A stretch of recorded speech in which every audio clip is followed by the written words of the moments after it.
حضرت معاذ ابن جبل رضی اللہ تعالیٰ عنہ کو نبی پاک علیہ السلام یمن کا گورنر بنا کے بھیج رہے ہیں. تو حضرت معاذ ابن جبل رضی اللہ تعالیٰ عنہ عرض گزار ہوئے کہ یا رسول اللہ صلی اللہ تعالیٰ علیہ وسلم کوئی نصیحت کر دے، میں جا رہا ہوں.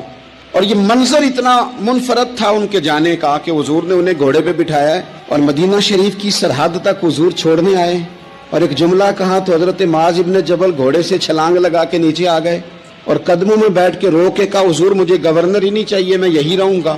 مسند امام احمد بن حنبل میں موجود ہے. نبی کریم علیہ السلام نے فرمایا معاذ تم جا رہے ہو لیکن جب واپس آؤ گے تو میری قبر کے پاس سے گزرو گے. سب روگاں دا روگ محمد جس دا نام بچھوڑا.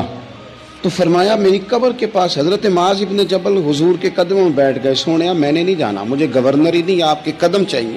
تو نبی پاک علیہ السلام نے فرمایا معاذ میرا غلام متقی اور پرہیزگار ہونا تو وہ جہاں بھی ہو میں اس کے ساتھ ہی ہوا کرتا ہوں.